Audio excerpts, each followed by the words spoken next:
Unité didactique 4, semaine 3, lecture, thème, les inventions et les créations.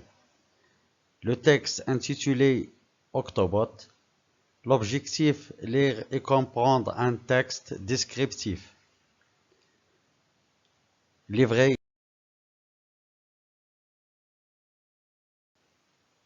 Octobot. Des chercheurs ont créé le premier robot complètement mou et autonome. Une première historique qui ouvre la voie à de grands progrès scientifiques. Il s'appelle Octobot. Il est doux, il est petit, il ressemble à un jouet ou un bonbon en gélatine. Mais malgré sa petite taille, Octobot est loin d'être insignifiant, il représente un pas de géant dans l'histoire des sciences. Pour le fabriquer, le collectif a réuni plusieurs méthodes qui incluent notamment l'impression 3D. La mini-pieuvre a une autonomie allant de 4 à 8 minutes.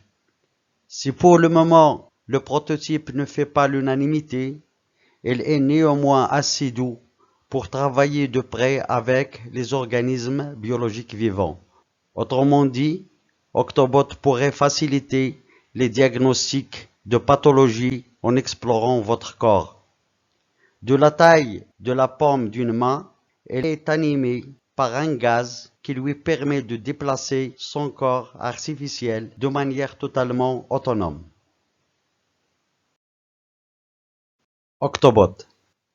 Des chercheurs ont créé le premier robot complètement mou et autonome.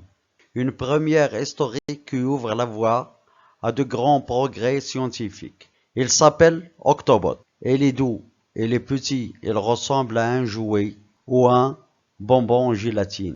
Mais malgré sa petite taille, Octobot est loin d'être insignifiant, il représente un pas de géant dans l'histoire des sciences. Pour le fabriquer, le collectif a réuni plusieurs méthodes qui incluent notamment l'impression 3D. La mini-pieuvre a une autonomie allant de 4 à 8 minutes.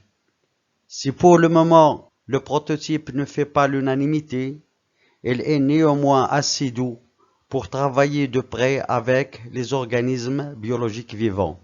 Autrement dit, Octobot pourrait faciliter les diagnostics de pathologie en explorant votre corps. De la taille de la paume d'une main, elle est animée par un gaz qui lui permet de déplacer son corps artificiel de manière totalement autonome. Octobot.